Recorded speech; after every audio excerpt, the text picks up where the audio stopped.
But I see lots of people are coming online. Welcome, everybody. Please let us know where you're from in the chat. Drop a chat for us. I'm going to start from Lesotho. Welcome.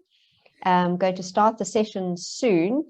First of all, I'm going to do a recording through to a live stream to YouTube so that the people who couldn't register, who registered late, can watch us as well on YouTube. So I'm just starting that.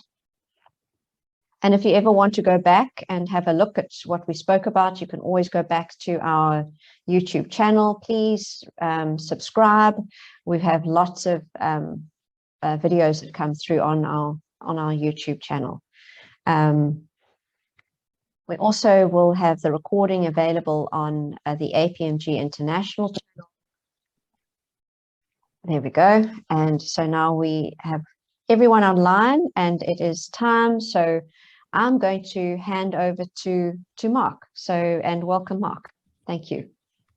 Okay, thank you, Carolyn, and thank you everyone for joining us for this webinar, Improve Your Strategy Delivery by Thinking Big. So this is a collaborative event between APMG International, Good Governance Academy and the Core P3M Data Club.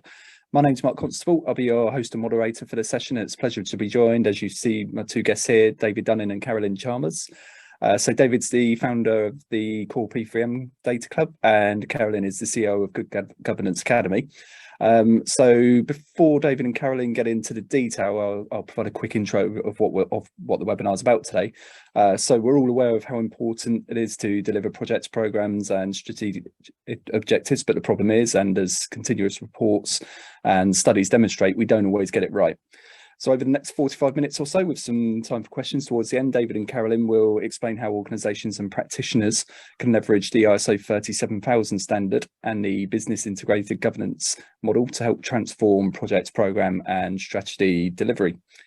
So between them, David and Carolyn have a wealth of experience when it comes to projects, programme and strategy delivery and corporate governance. So you're really in expert hands for the session today. And just a few housekeeping points just before we get started. So as Carolyn's already confirmed, we are recording the session today and we'll make that available both via all three organisations. You're welcome to submit questions at any point throughout the session, so use the chat or Q&A function within the Zoom platform, and we'll be keeping a close eye on them as we go. And we welcome any feedback, so that helps us with planning and delivering webinars in the future, so all feedback very much welcome. Okay, I think we're set, so without further ado, I'll hand things over to David and Carolyn now. Great to have you with us both, and I think it's to you first, David. Yes, thanks for coming, everyone.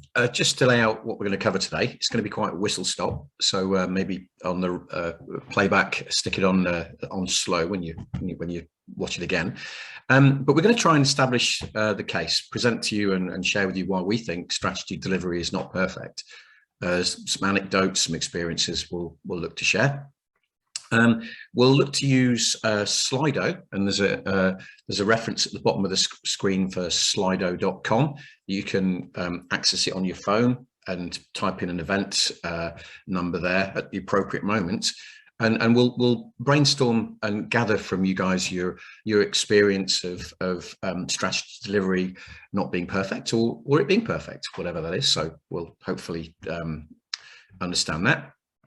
We'll position effective governance as the means to improve strategy delivery, assuming that magic doesn't somehow just happen.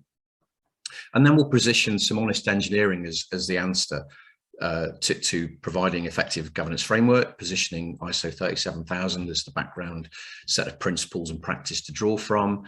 But then discuss with you perhaps that principles are great, methods are great, but we need to implement an operating model to make it work.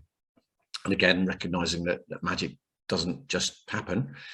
And entertain another brainstorm to hear your viewpoints using another Slido as to what's your experience of trying to implement strategy delivery solutions. So first one is what do you think about strategy delivery, but what's been your experience of trying to put a strategy delivery framework in place? Has that been good? And then we'll position business integrated governance as the means to with a life cycle and model to set up an organization to exploit the principles of ISO 37000 to help alleviate many of the issues in strategy delivery. And chat some next steps. Yeah, can I, sorry to interrupt, if I can just position, this is the first in our discussion forum on integrated governance. And we're going to have a lot more of these kinds of discussions around integrating governance across the organization. And this is one way of doing that is, well, and leveraging integrated governance is to ensure that we have an effective strategy. So hop onto our page, the discussion forum page for integrated governance, and you can follow our updates there. So just a marketing message. Thanks, David. So as you've gathered, this is a double act. I wouldn't say we're Laurel and Hardy, but the style of presentation is me chat a bit, Carolyn interject, and hopefully it'll be somewhat conversational. So and it worked well. It's worked well before. So step one, then, establish the case. Strategy delivery is not perfect. Big statement. Some folks wouldn't like us to say that, but we don't always see strategy delivery as happening as effectively as it should.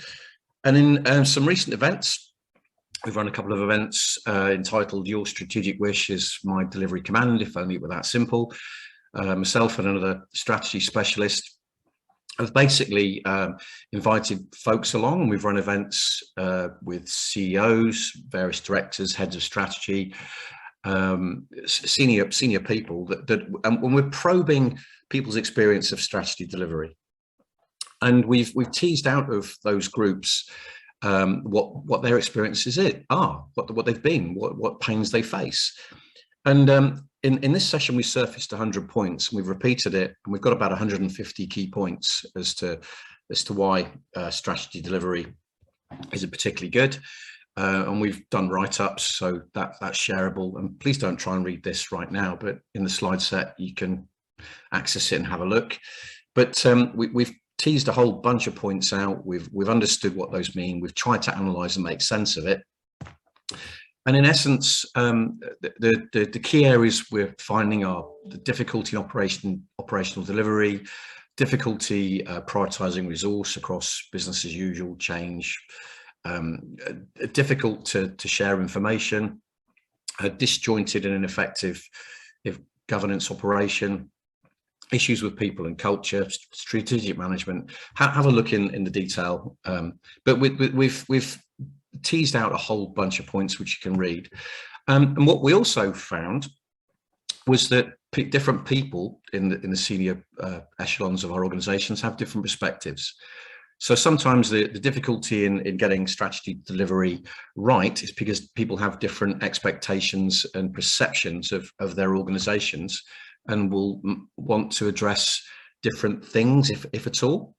So it's very difficult to get out of people what their pain points are, and then get a consensus across a business as to what those should be and what therefore should be the collective response to those issues. There's another event we've run. I'll share the results to that a bit later. But Karen, does this resonate with you? Have you seen this sort of stuff, these kind of responses that strategy delivery isn't great and is viewed differently by different roles? Oh, you're on quiet, Karen. Sorry, rookie mistake. Yeah, absolutely. I think this resonates well with all the programs and projects that I've been involved in. What I do find is, the senior leadership team really just isn't equipped to make the hard decisions. So when, projects are going south, to actually pull the plug on a project, just don't have the information necessary to do that. So then you see programs, especially the very large ones, the very expensive ones, just limping along, throwing good money after bad because no one wants to cancel it. no one wants to admit defeat, and no one has the right information to very confidently make a call on it. So I see a lot of that happening in terms of the very large projects, but you've really got the whole view here in terms of the need for an integrated approach. So Prof. King talks about what is the etymology of the word, the origins of the word integrated, and it means system. So really we need to have a system of these people working together to effectively see strategy formulate successfully through the organization without value leakage as every step of the way. Yeah, and if one domain tries to address the problems from its perspective, what we're suggesting here is that there are a whole bunch of different sources of the problem. So one domain addressing one set of themes won't nail the integrated system. That's right. And then you just get one perspective being brought to the program, whereas actually you need a balanced perspective for value to be generated across the whole organization.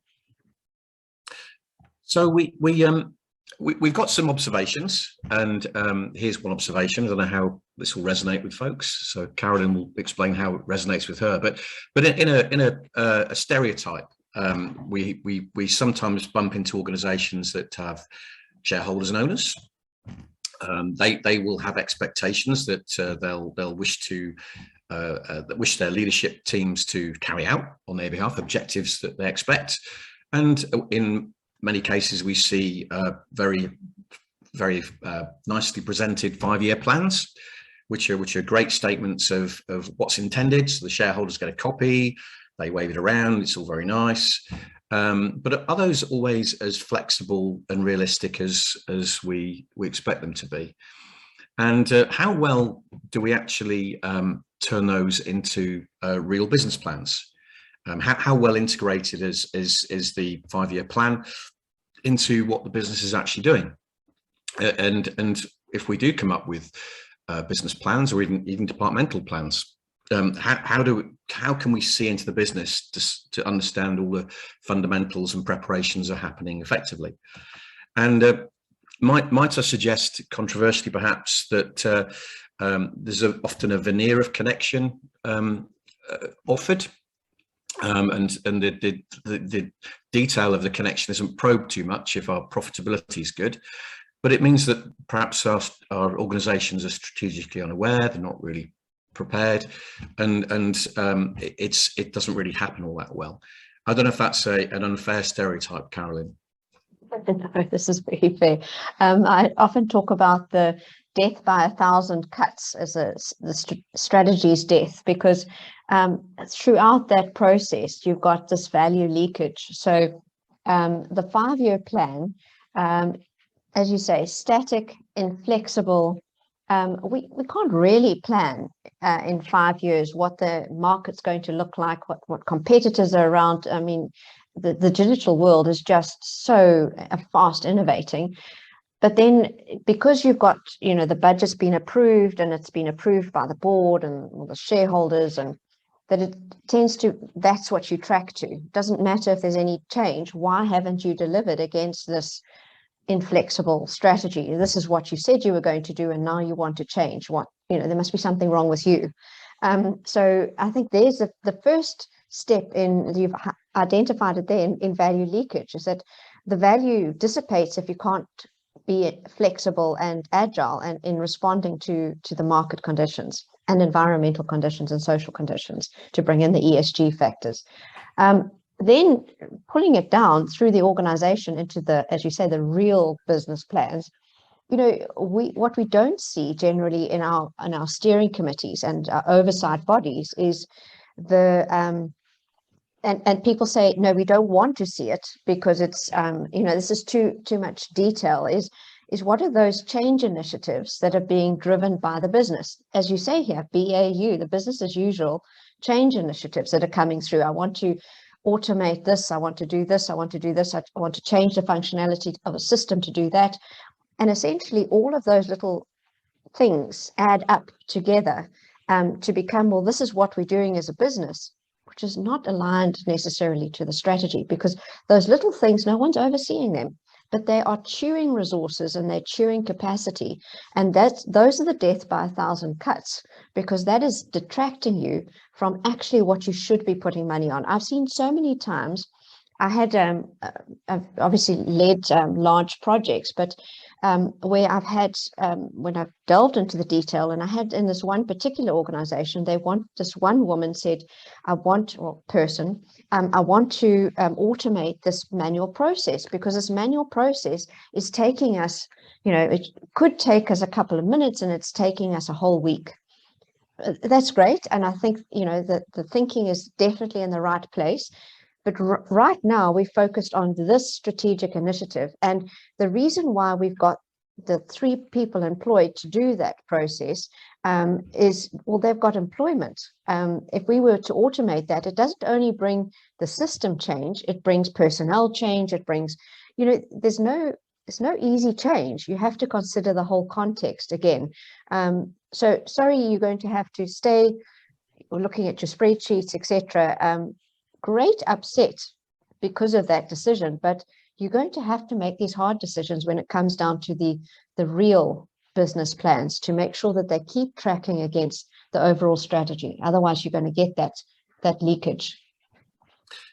So this whole connection is a theme we'll dive into, but just some little amusing diagrams you can find, just to emphasize the point that there's often the stereotype that those of us that are working on the 5-year plans are somehow in a hermetically sealed environment that doesn't really listen to what's going on.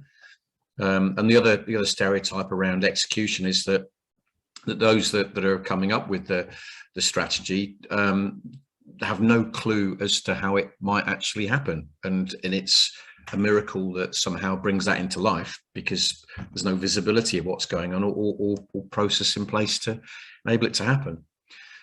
So just some introductory remarks there that I don't know if they resonate with folks, but we thought we'd just kick off using those as examples.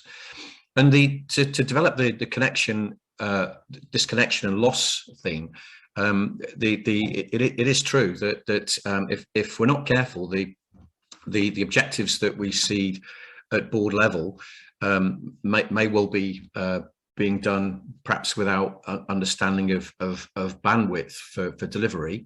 But if the comms and the explanation isn't good down to the portfolio level, then we can start to see disconnected programs. We can see inappropriate prioritization and selection. We can see pet projects consuming resource and competition resources kicking in.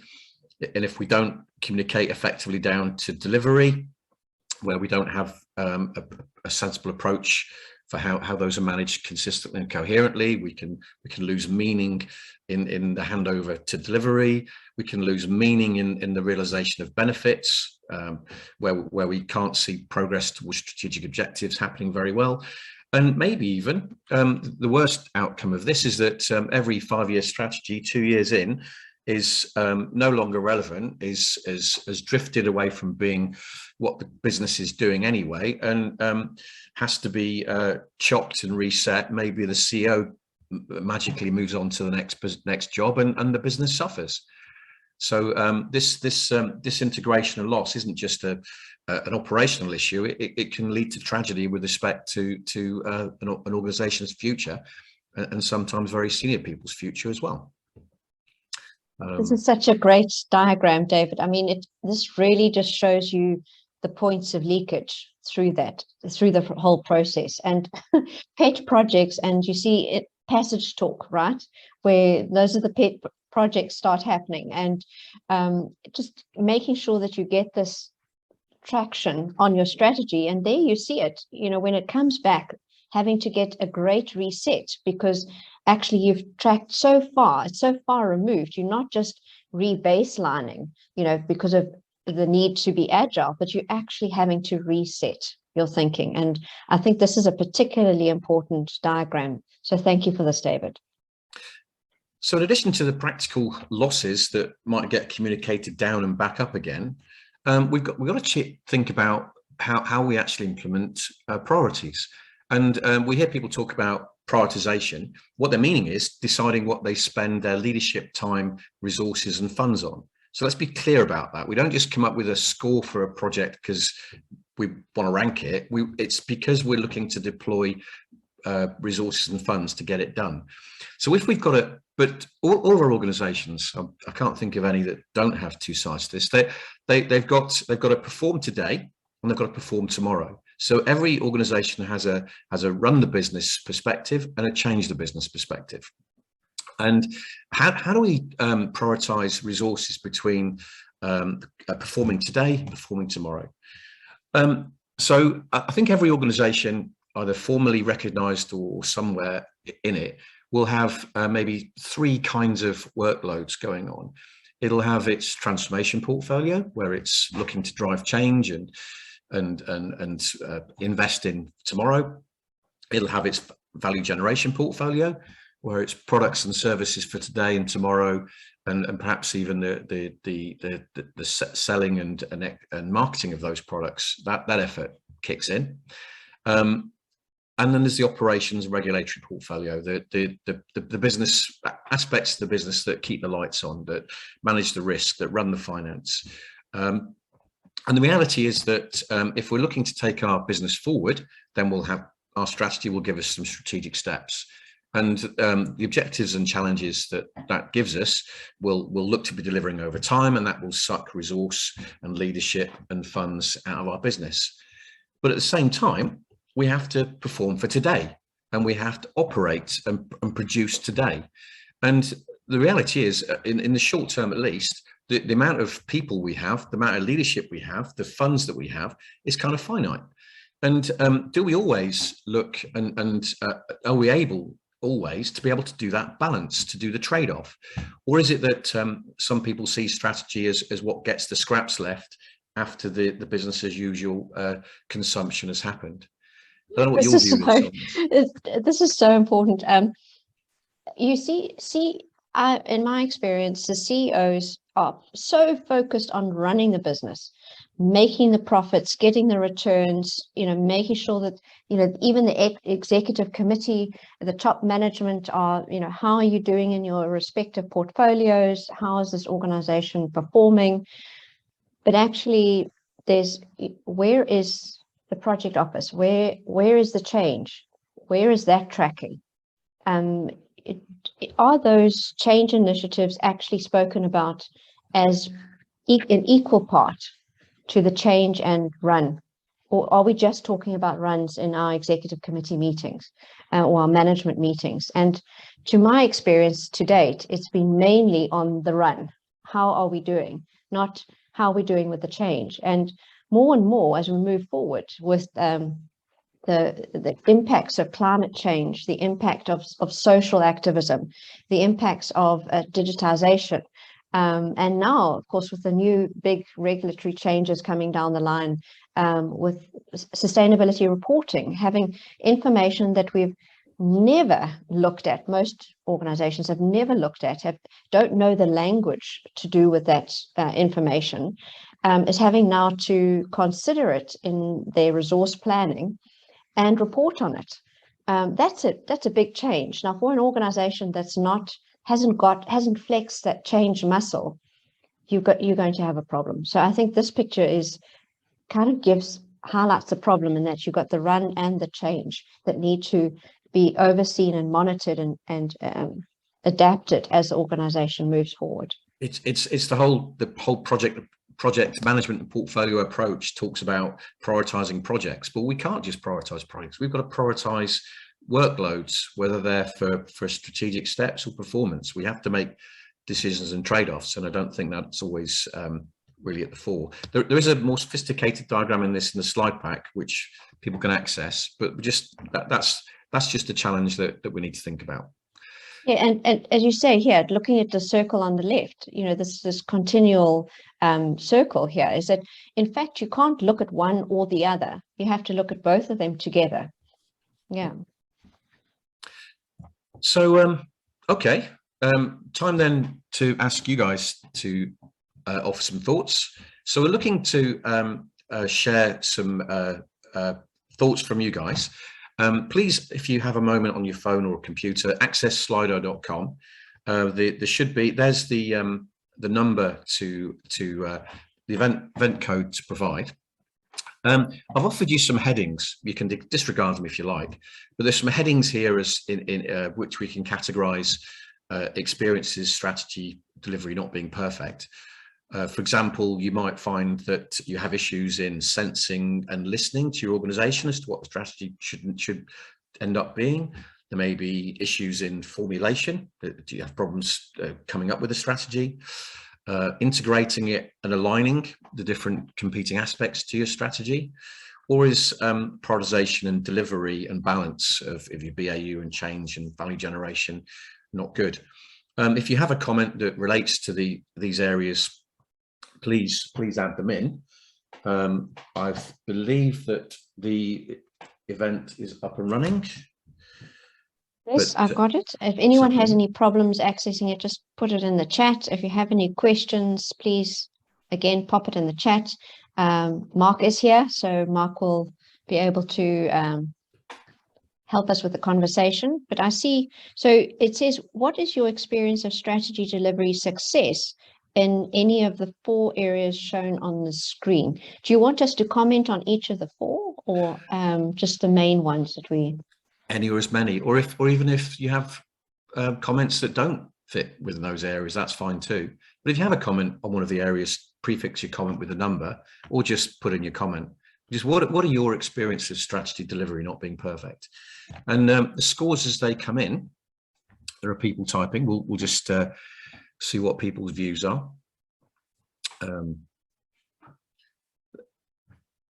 It's takes a few moments to tap in, so I tried to waffle a bit on the last slide to give people some time.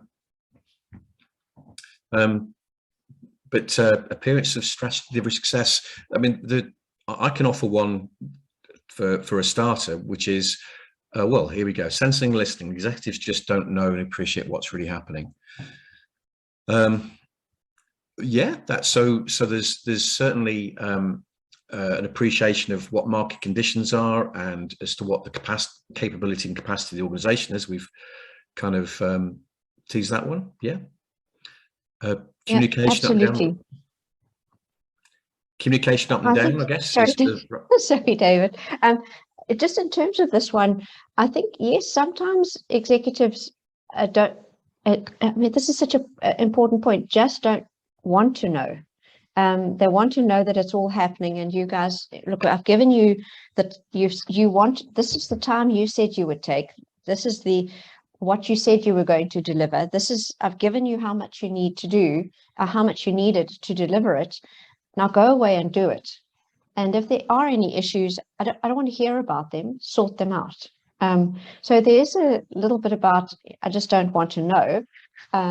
So it's almost like sweep it under the carpet, because I can't, as a project, I can't do anything with it except sweep it under the carpet until at the end of the day, after all of these changes, you've got these compromises through the projects, and it's been swept under the carpet. And then you have this carpet just not being able to take all of this dirt underneath it. So yes, it's very important.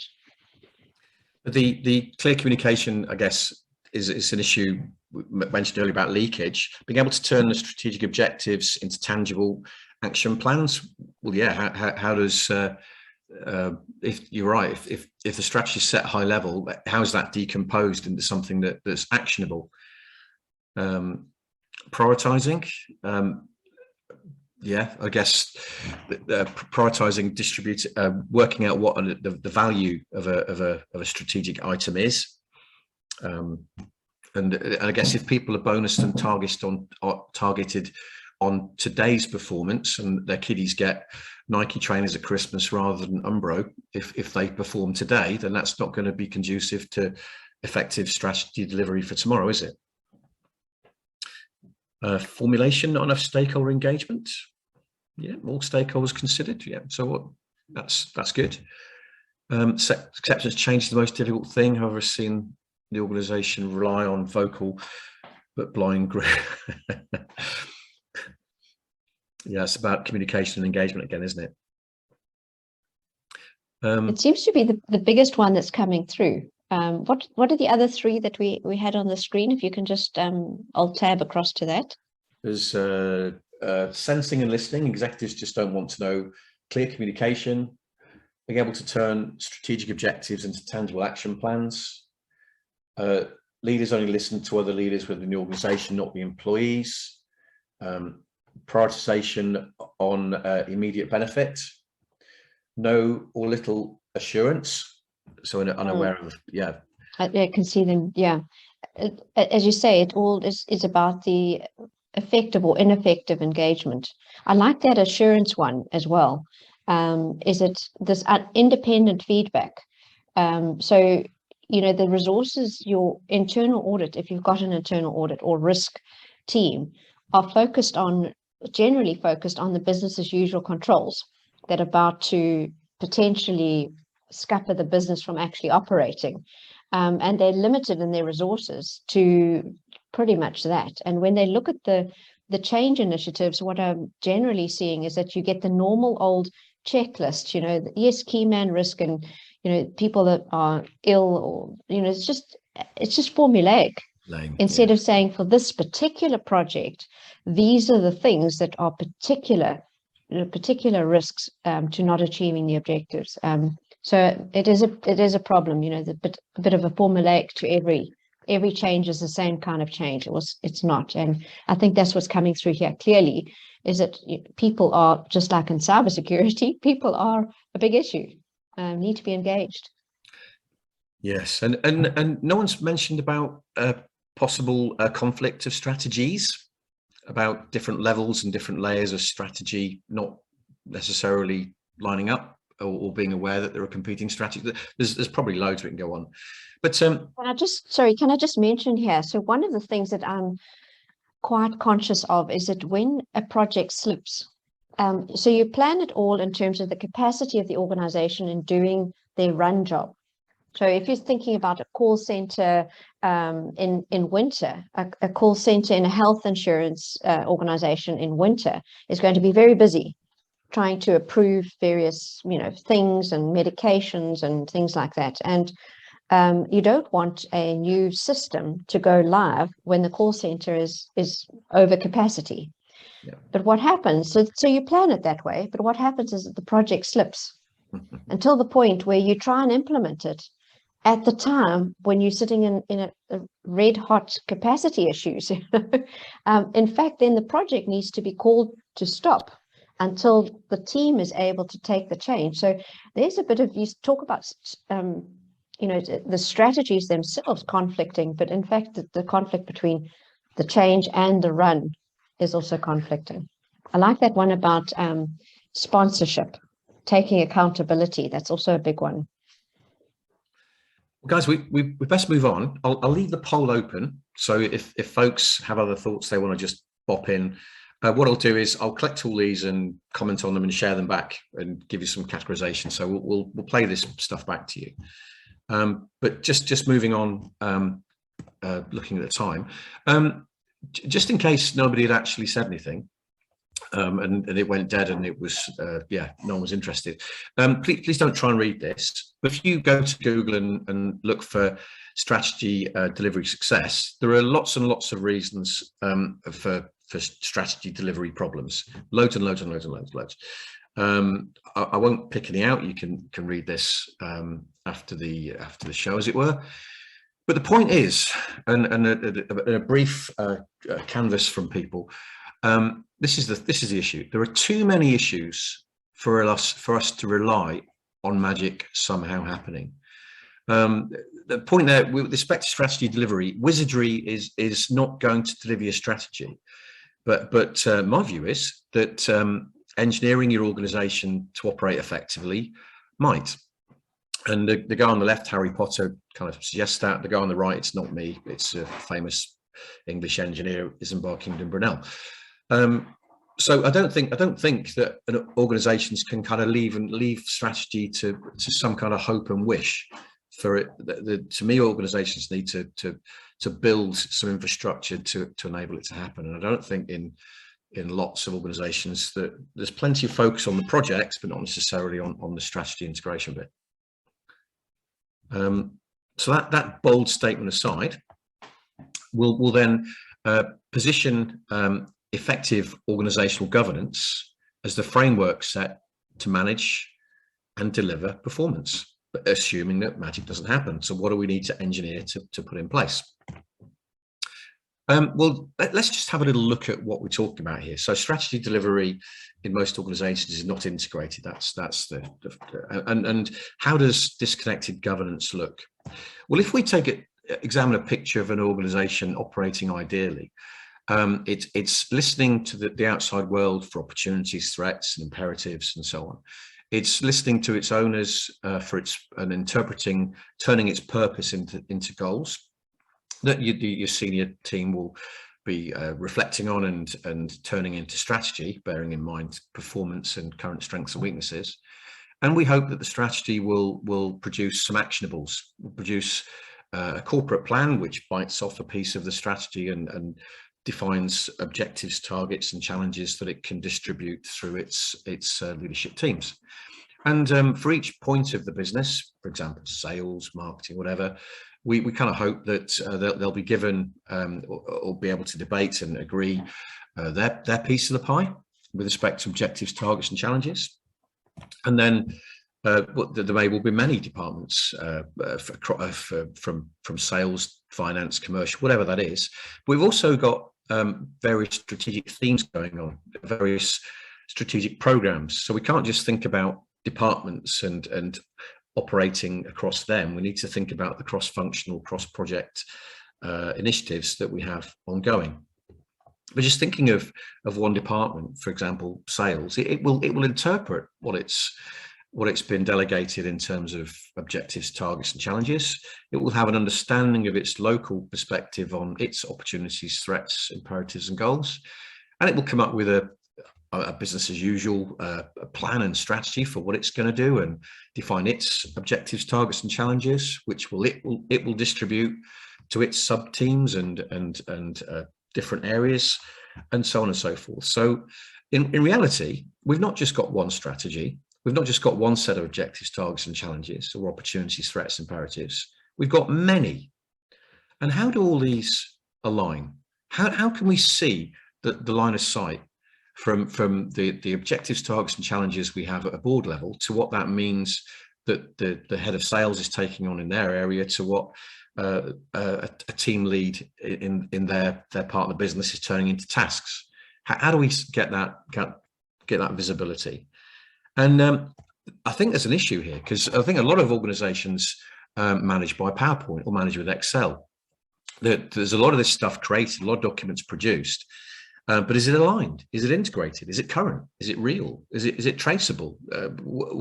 How do we see what it is, yet alone communicate down what it should be, yet alone understand what's going on in conflict to that, yet alone what the response to it in terms of performance actually is? And if we had integrated data, if we had information that was connected, aligned, current, real, traceable, we might find it a little bit easier, a little bit faster to coordinate the local and corporate strategies. But without that information connection, how do we keep on top of all this stuff? So David, a question to you, and I know I haven't put this to you before, but so I bring in a project management tool. How does that help or not help? Honestly, when I use project management tools, I find that I've got several projects and I'm still managing them by Excel anyway, but that's my personal experience. What is your sense of project management tools in solving this problem? Well, it doesn't. For me, the project management tool is the bit that copes with tasks down here. We're looking at three kinds of technology on the page here. We've got the corporate risk log, which has the opportunities, threats, imperatives, and goals in it from each of the levels, so we can see the corporate risk.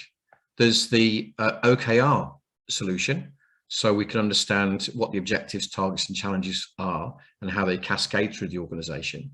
And there's the project OKR solution.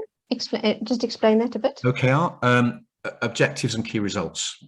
So there are solution sets out there which allow us to define our objectives, targets, and challenges, and then set up key performance indicators which describe how those objectives can be seen as being achieved, and even break them down and relate them to sub-objectives and even to objectives that we give to individuals. So we got the corporate risk, we got the objectives and key results, we've got the KPI solution. So what do you use to measure performance? People probably cobble together spreadsheets and PowerPoints and ad hoc bits of Power BI here and there. And then you've got your project management and the supporting budgets, the budget solution, and the finance systems needed to, and as you say, the HR systems, performance management systems behind this. There's just lots to be cobbling together, and lots of opportunity for missteps. I did actually add a slide in here which described this more fully, and it will be in the fuller pack. There's a picture of this with the information sets that we need. But I think corporate risk, to let us see risk, OKRs, so we can see how they cascade and how they relate. The performance management solution, so I can see the KPIs, and the project management solution or solutions that let us track activities and performance across a business. As an IT person, I will use this as a big excuse to say, and I live on the end, and you're wanting me to do what? Well, yes, there's well, you live on the end and do your bit, but hopefully and IT, because IT gets the results of all of this. They have to make the change, and you go, well, okay, all of this needs to happen properly before my change can be seen as being valuable. Yeah, I'm doing this with an organization right now. We're looking at all those lovely PowerPoints, and we're extracting from the PowerPoints the purpose, the key objectives, and we're trying to datify that, if you like, so we can track it and integrate it. We can't track and integrate stuff that's buried in PowerPoints. Yeah, that's a whole nother workshop. So looking forward to it. So in terms of folks today, and I'll just turn that poll on. Can we spend just a couple of minutes? So thinking of we've chatted about strategy delivery and the pains there, but for those of you that have tried to implement a strategy delivery solution, I don't just mean system, but for those of you who tried to operationalize strategy delivery, what are the pain points that you guys have had? So same deal, go back to Slido. It should be in there already, actually. I've suggested some headings. You can't, agreement of key stakeholders, is that difficult? Is the information model about what your strategy is just not there and too difficult or too inappropriate or inaccurate to use? Do you have an operating model that really does this, or is it all held together by string? And do you have ability to manage and drive change? I mean, those are just some headings, but what are your thoughts on your difficulties implementing a systematic approach to strategy? Some of you might even think that it's impossible to engage senior stakeholders to want to do something about operationalizing strategy. That might even be the first. So that's the agreement of key stakeholders step. But I'll have waffled a bit. Any more that you thought of, Carolyn, before I just hit next and see what people are saying? No, I think we've got, we had a lot in the first discussion that will come through here, I think, in terms of agreement with the key stakeholders. That is communication. What do you feel about this one? Well, this is a typical change thing, isn't it? It's about getting a hearts and minds one. That's change management and transformation activity. We need professionals to if we have an A to B journey to take us through, then do we? It's not just a case of imposing something, is it? Because a dog that doesn't like new tricks that's being imposed upon is going to bite you. Yes, and that's the support networks. If you don't establish, what I've found is if you don't establish a promoting support network, you're going to get one developing anyway, and that's the detracting support network. It's going to happen. So yes, you're going to have to work on the change management aspects as a deep component, a necessary component to transformation, to any kind of change, is understanding human dynamics. I think also there's reticence. So our organisation is set up small change initiatives from simple IT, but not major business change. Yeah. So yeah. there's getting the right level of leadership and drive into the right level of change is vital. I also think capacity is an issue. We're so busy doing, and I talk about just the levels of activity in our minds. If we sitting in red the whole time, it's difficult just doing. It's difficult to stop and think about what it is that we're doing. And I feel that sometimes, well, these change initiatives need more of the green, blue thinking side of things. And so when you are sitting in the red space, it's very difficult for people to justify not being busy and actually downgrading into the green, blue space, or the creativity space, to be able to do both. So it's difficult for humans to be able to juggle the two kinds of spaces. I think also there's with respect to change, we're talking about here with integrated governance is integrating and harmonizing, and if there are practices that are operating in certain areas, there's sometimes reticence to adapt your process for somebody else's benefit. So there are I think some natural change aversion issues, but also some what's in it for me issues, when the what's in it for them isn't immediately for them, but it's for the business as a whole. That is a very difficult one to crack. There has to be a WIFM, a what's in it for me, as well as a what's in it for the organization, because I've been burnt by that so many times, when actually as individuals I'd rather stay and complain and shoot from the sidelines, because then I'm not personally invested, because there's nothing in this for me personally. So I'd rather let the organization bumble along, because there's nothing in it for me personally, because I'm not held accountable, and I'm not buying in to what you're telling me. Yeah, and another issue is if there's if people don't have visibility of what you're up to strategically now, and you're happily putting effort into change that's helping you perform to what your objectives are. If people start spotting that, well, what you're doing doesn't support the strategic direction that we're going in, and starts to ask pointy questions, that maybe we don't want that visibility, and sweep it under the carpet. Well, again, folks, we need to move on, just because we're running out of time.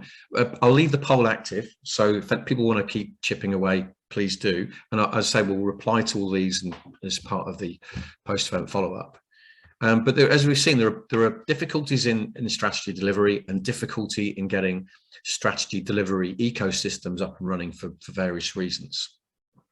In a similar event that I've run recently with the PMI, some points that came out of that were just generally now about unresponsive and uncommunicated strategy formulation, multiple strategies that are difficult to integrate, absence of framework for prioritizing business as usual work, change and value generation, the lack of proper accountability and acceptance of accountability. I'll not read them all, but there's a whole bunch of reasons. But limited business support resources to orchestrate decision making, that was a key one. And the information infrastructure just not prepared for integrated governance. Those are the two barriers, I think, to getting a strategy delivery ecosystem in place. If you haven't got people to drive it, it's not going to get driven. If you haven't got information to underpin it, you can't run it. You need to get the door, David, and I can carry on here.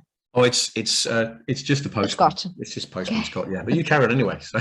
No, carry on. You're welcome to carry on. So we need then to position a couple of things to address this. So the first one is a set of principles to draw from. And Carolyn, please introduce people to this. Thank you. So ISO 37000 is the new governance of organizations guidance that's come out of the International Standards Organization. And it's really positioned at governance of organizations, and it's all the roles involved in the governance of organizations. In fact, right in the beginning, when they talk about setting the context and the conditions, the right conditions for governance, it does talk about integrated governance. And that's recognizing that there's a thread of governance throughout the organization. So yes, the governing body, the board of trustees, etc., the governing body is responsible for the governance and accountable for the governance of the organization. But the consequences of that governance is felt throughout the organization, and the principles need to be applied. So essentially, the principles are written with the primary governance principle sitting in the middle, that being the purpose of the organization. And in fact, this principle is double-sided. There's the purpose and the organizational values. So it basically what it says is that you can't fulfill your purpose if it's outside of the values, your behaviors, your norms that you've set for the organization. And then around that, you've got the your foundational governance principles. These are the things that you're going to be purposefully focusing on when you're governing. And beyond the purpose, one of the things you focus on is that value generation. So when you spoke about value generation earlier, David, this really resonated with me, because what that principle is saying, and it's the only one that's really gone into a little more detail about the practices. It's basically saying, you need to establish an environment, a system for ensuring that you're delivering value. You're not only creating value, you're actually delivering it and overseeing the delivery of it. You've got it aligned with your organizational principles and policies, and that you're actually distributing value at the end of the day when value has been created in a balanced way according to the objectives that you set. So not all stakeholders in a capitalistic environment, not all stakeholders are going to get everything that they want. So you're going to have to balance and create a balance between, is it the shareholders, is it the customers, is it the accounting for your use of carbon or your production of carbon. So it's that kind of balancing, and that setting those objectives give a clear outline in terms of then how the strategy aligns with those achieving those value generation objectives. And then, of course, the strategy being a key component of the governance of an organization, which needs to be overseen, in terms of making sure that it's tracking against the principles that have been set, and that the governing body is able to demonstrate its accountability to the organization for its governance of the organization, including its oversight of the strategy, and the organization can demonstrate its accountability for the use of the resources that's been given to it.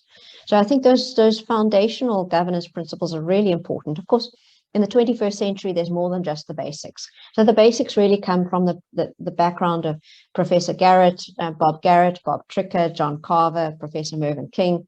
Their thinking really has gone into those foundational, but in the 21st century, we need more than that. As you say, stakeholder engagement, critical, ethical and effective leadership, making sure you have the right data to make the decisions. You can't get data out of the PowerPoints. Risk governance, you see those OKRs, that you see that's one of the systems that we're going to be looking at. Social responsibility and viability and performance over time being the two sustainability factors, making sure that when you are implementing your strategy or you're enabling your strategy, that you do consider your impact on the environment and society, but likewise that you're agile enough to consider those impacts on you as well. The floods in Sydney, we just had fires in Sydney, now we've got floods in Sydney. In fact, we've got floods all over the world. So, and then we've got other cities in the world that are in day zero, no water. So making sure that we consider those larger factors in our sustainability.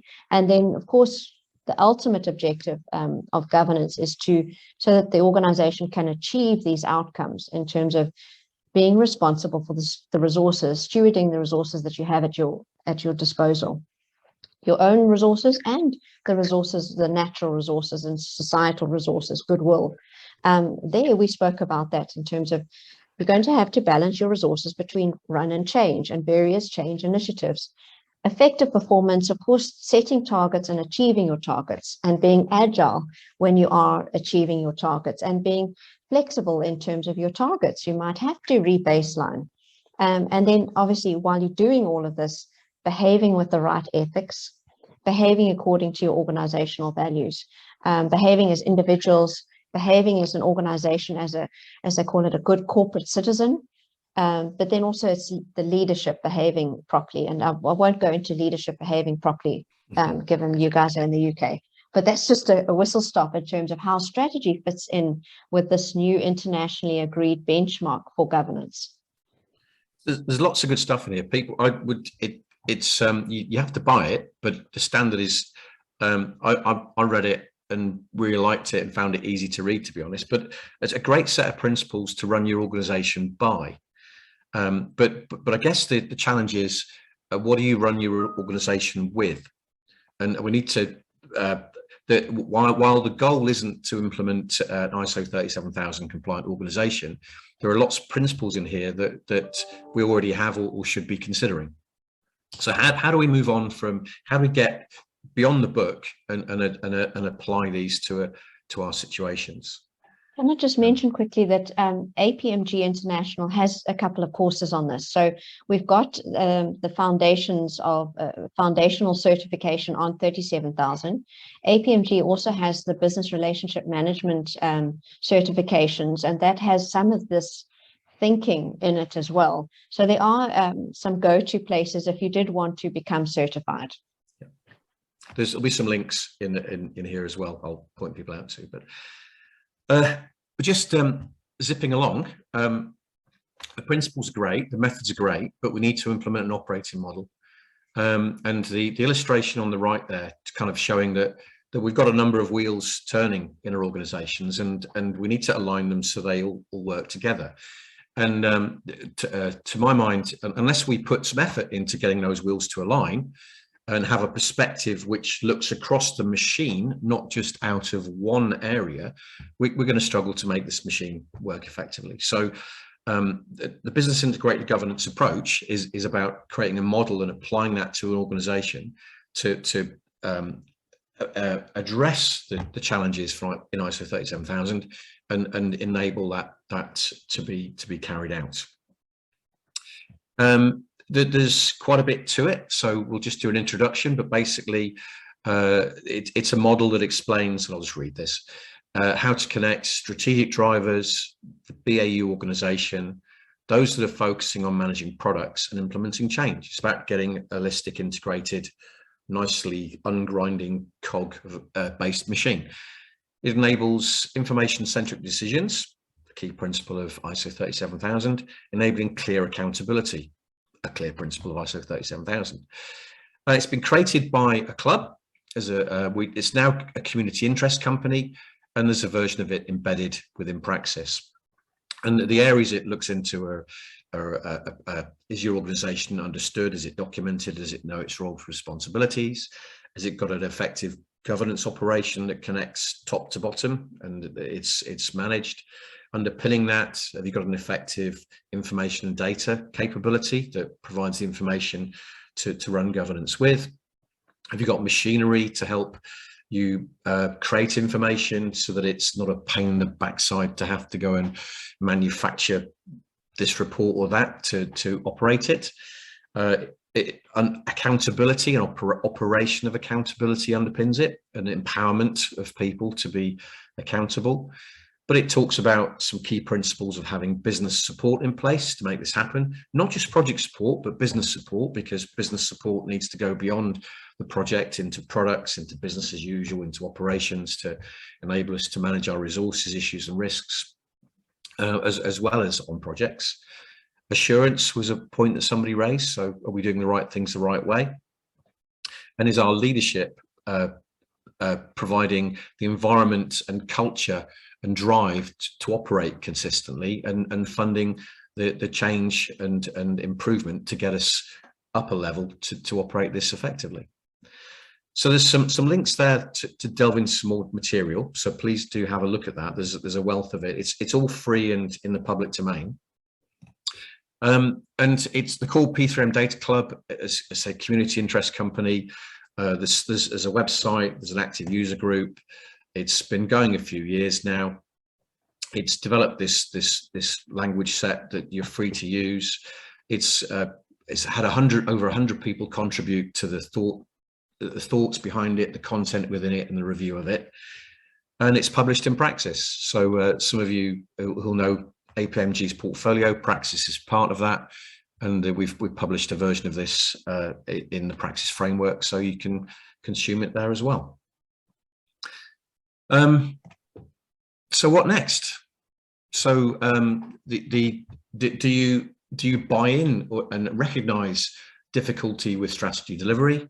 Do you recognize the symptoms? Do you see ISO 37000 as a set of principles with which you can solve it? We believe that the big framework offers a mechanism for making specific readiness to enable you to deliver strategy more effectively. What next? Well, there's a whole list of useful materials, as Carolyn referred to some of them. There's an event blog up and running where I'll be sharing some thoughts on this, but the ISO standard is there. There's the online course that Carolyn mentioned. There's probably more links we can add to this material when we send it out.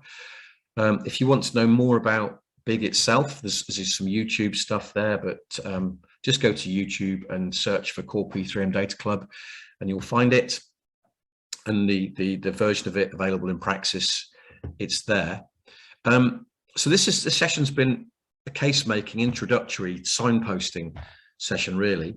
If you'd like, we'd be more than happy to run a follow-on session, which more deeply goes into ISO 37000, more deeply goes into BIG, and helps you maybe make the case of what's in it for me, for the different stakeholders you're working with, because it might not be obvious, and we can cover that in a session.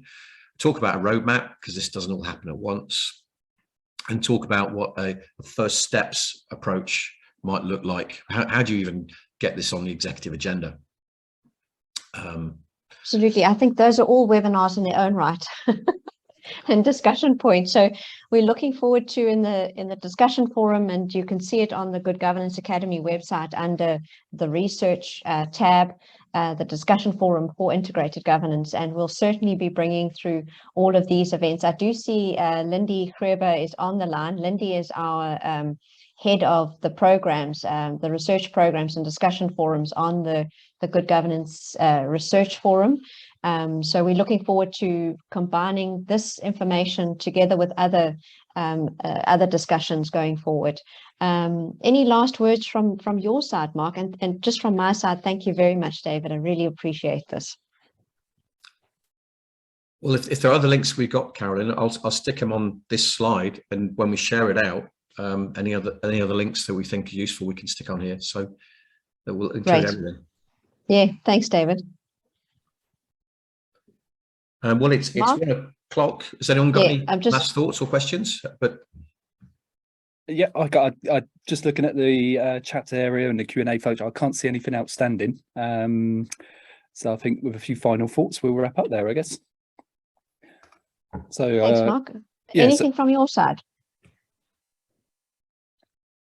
No, not really, other than to say there's some links there. David's already covered a lot of links there where you can, take next steps and find out more. Yeah, from me, my perspective, I'll just thank everyone for attending, for joining us today. Great to have you with us, and thank you to David and Carolyn for your insights and expertise today. It's a lot of food for thought for our attendees, and yeah, so thank you everyone for joining. Thanks. Thanks, everyone. Thanks, everybody. Bye-bye. Bye.